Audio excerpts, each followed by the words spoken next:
Perkenalkan,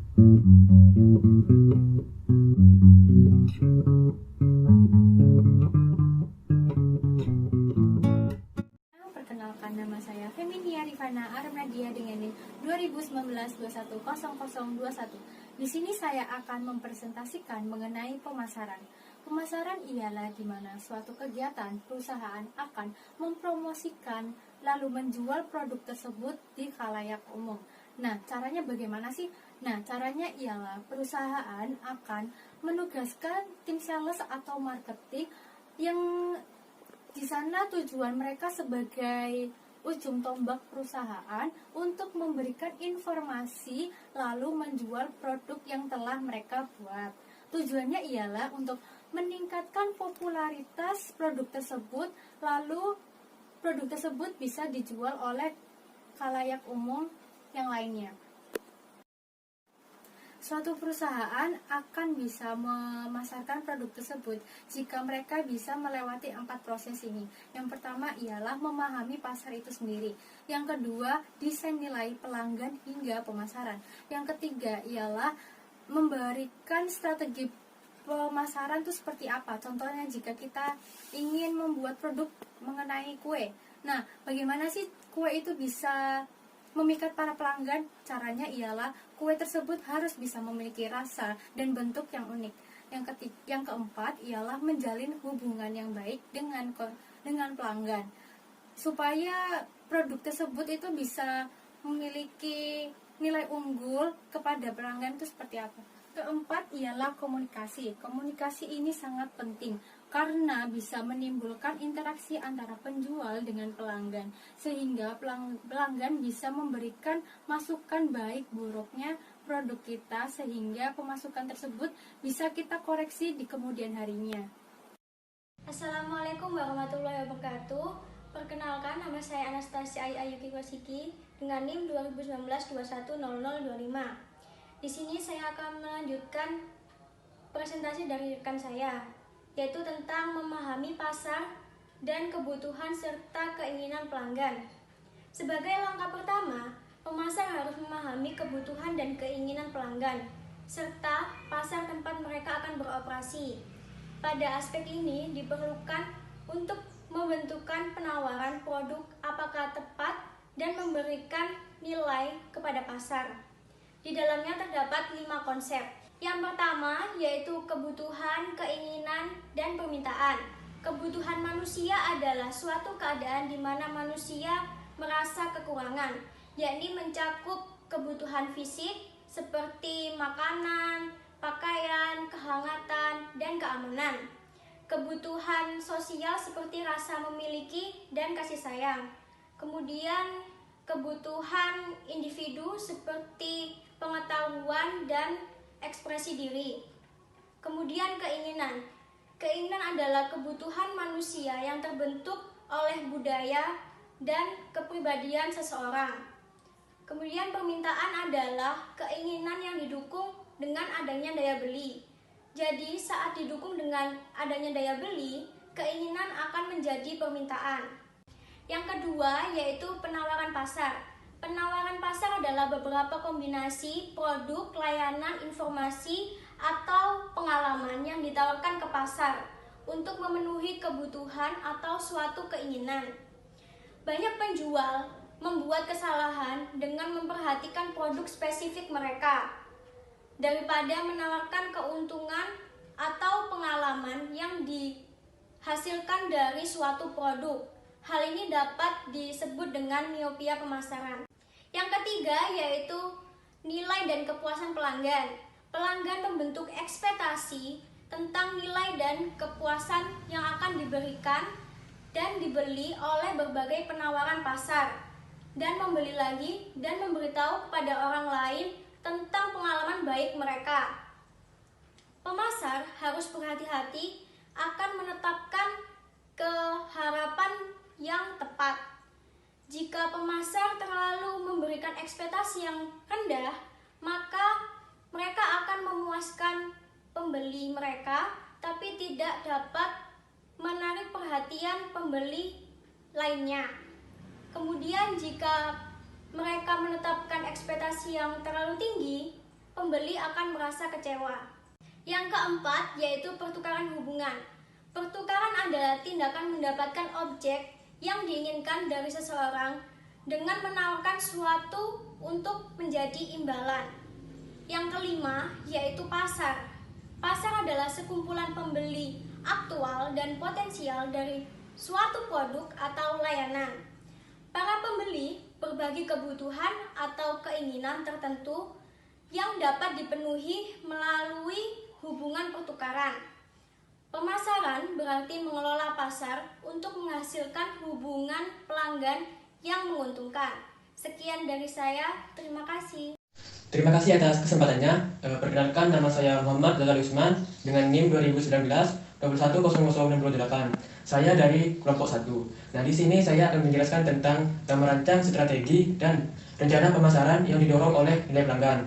Nah, di sini kami mendefinisikan bahwa manajemen pemasaran itu adalah sebagai seni dan ilmu pengetahuan untuk memilih pasar sasaran dan membangun hubungan yang saling menguntungkan.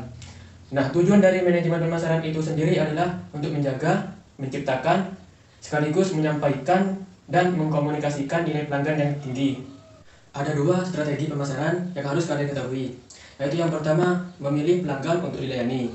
Nah, memilih pelanggan untuk dilayani ini dilakukan dengan cara segmentasi pasar atau membuat atau membagi pasar menjadi kelompok-kelompok yang memiliki kebutuhan atau karakteristik yang berbeda.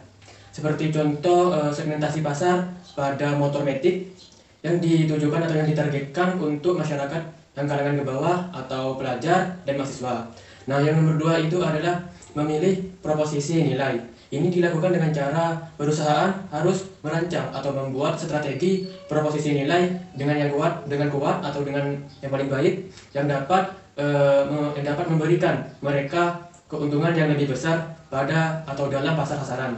Seperti contoh memilih produk paling baru atau memilih produk yang paling murah. Nah, selanjutnya saya akan menjelaskan tentang orientasi manajemen pemasaran. Nah, manajemen pemasaran di sini akan merancang strategi yang melibatkan pelanggan sasaran dan membuat hubungan yang menguntungkan dengan mereka. Nah, di sini ada 5 konsep alternatif di mana perusahaan merancang dan melaksanakan strategi tersebut. Yang pertama adalah konsep produksi. Nah, konsep produksi ini adalah ilmu atau gagasan yang menyatakan bahwa konsumen lebih tertarik atau lebih menyukai produk yang terdapat secara luas terjangkau. Oleh karena itu, perusahaan harus berfokus kepada peningkatan efisiensi produksi dan distribusi. Di sini seperti contoh perusahaan makanan ringan. Nah, yang kedua adalah konsep produk. Nah, konsep produk ini adalah gagasan yang menyatakan bahwa konsumen lebih tertarik atau lebih menyukai barang-barang atau produk yang berkualitas.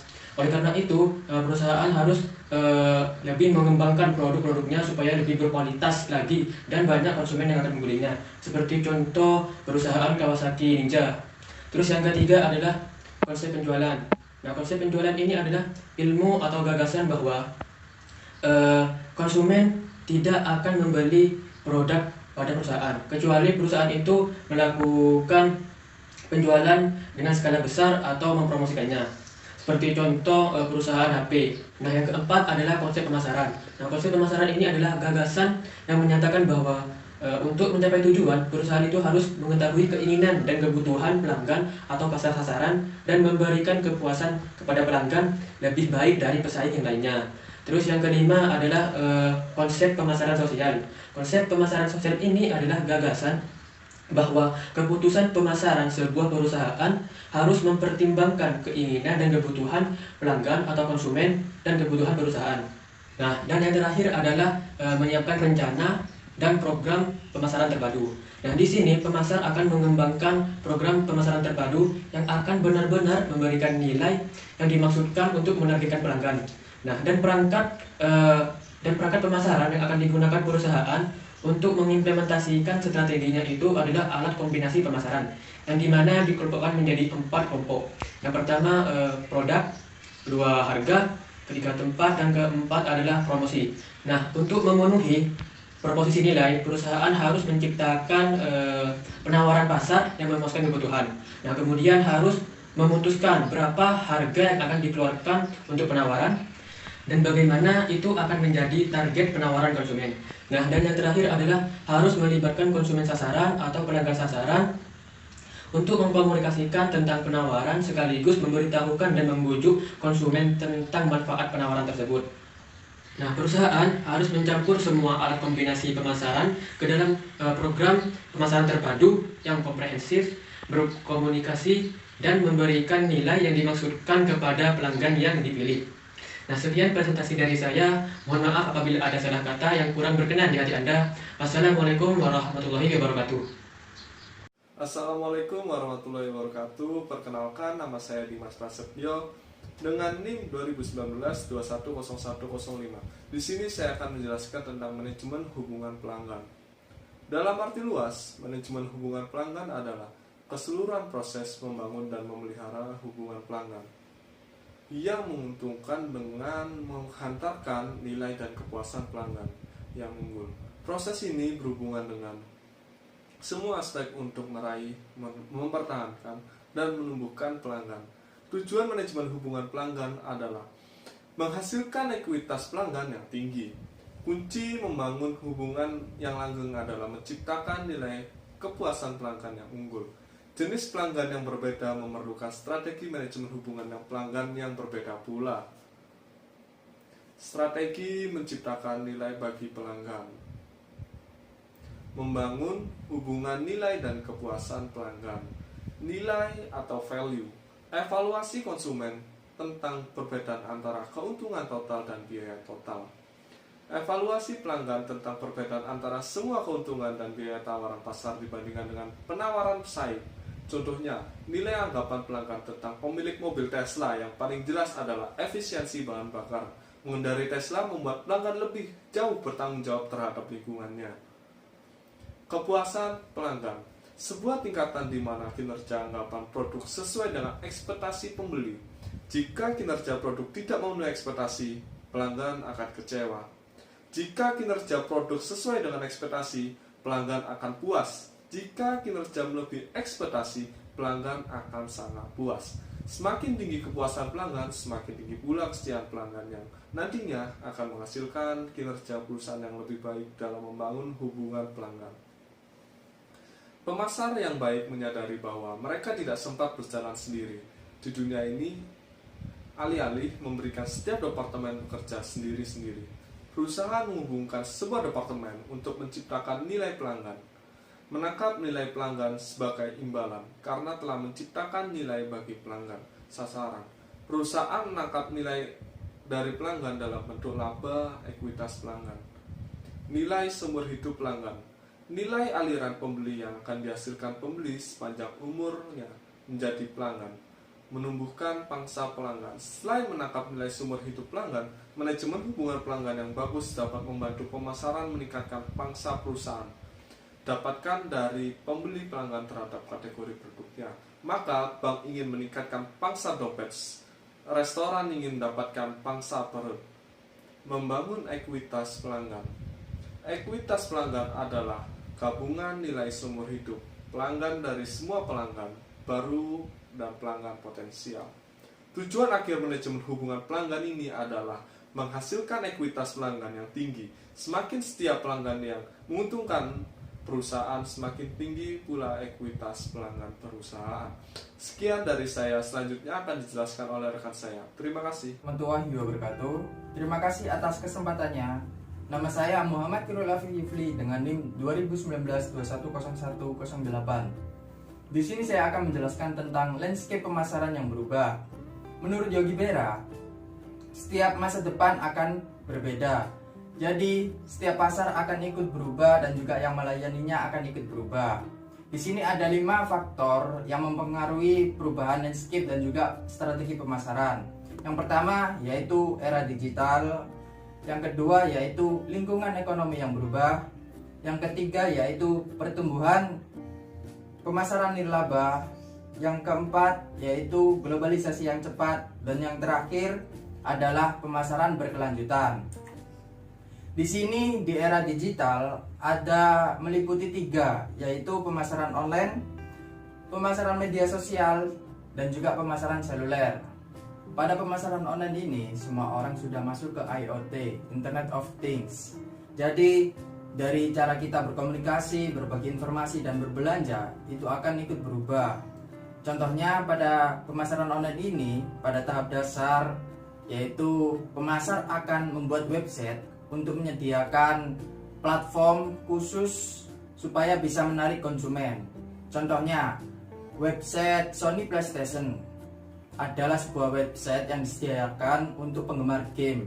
Di sana penggemar game bisa mencari berbagai games dari yang baru hingga yang lama. Kemudian masuk ke pemasaran media sosial. Platform media sosial itu sangat banyak jenisnya. Contohnya Facebook, Instagram, Twitter, YouTube, dan lain-lain. Dan dari beberapa jenis media sosial ini penggunanya sangat banyak. Contohnya Facebook. Facebook itu hampir 1,59 miliar pengguna setiap bulannya. Kemudian Instagram, hampir 400 juta pengguna setiap bulannya. Di media-media sosial ini kita bisa memasarkan produk kita, contohnya dengan endorse, kemudian dengan paid promote, ataupun kita juga bisa membuat iklan di YouTube. Terakhir yaitu pemasaran seluler.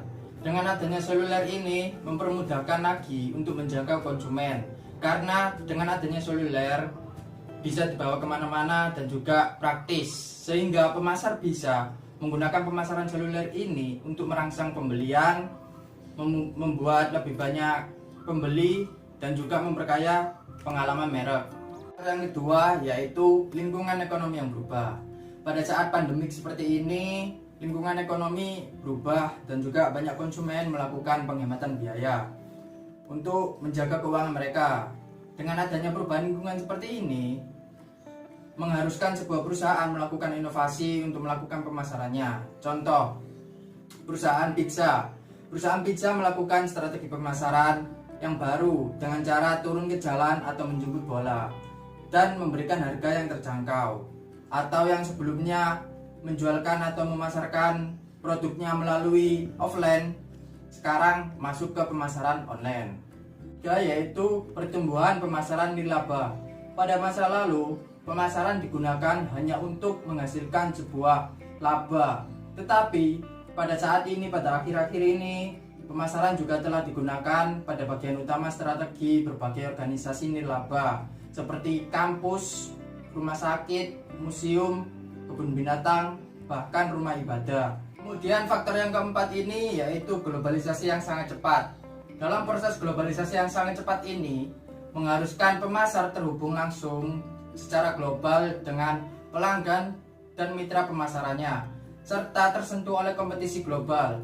Contohnya, Coca-Cola bisa menawarkan 400 merek yang berbeda yang menarik hati pelanggan di lebih 200 negara. Kemudian perusahaan juga bisa membeli banyak pasokan dan komponen dari luar negeri. Contohnya Ishak Mirzani, seorang desainer terkenal di Amerika Serikat yang membeli kain tenun di Australia, kemudian dicetak di Italia dan dipasarkan kembali di Amerika Serikat. Dan faktor yang terakhir yaitu pemasaran berkelanjutan. Pemasaran berkelanjutan ini akan terhubung kepada tanggung jawab sosial dan juga lingkungan, di mana pemasar harus bisa mengambil tanggung jawab yang terhadap dampak sosial dan juga lingkungan dari tindakan yang mereka ambil. Contohnya, perusahaan Patagonia menyisihkan setidaknya 1% dari penjualannya atau 10% dari keuntungannya untuk melindungi lingkungan alam. Contoh yang lain yaitu PT Unilever Indonesia melakukan pemasaran berkelanjutan melalui produk-produknya seperti kampanye cuci tangan dengan sabun Lifebuoy, kemudian pelestarian lingkungan atau pelestarian kuliner Nusantara dengan kecap bangau, dan edukasi kesehatan gigi dan mulut dengan Pepsodent. Di atas itu tadi merubah semua strategi pemasaran dan menuntut pemasar untuk mengambil keuntungan baru supaya dapat membangun hubungan dengan pelanggan mereka, mitra mereka, dan dunia sekitar mereka. Terima kasih.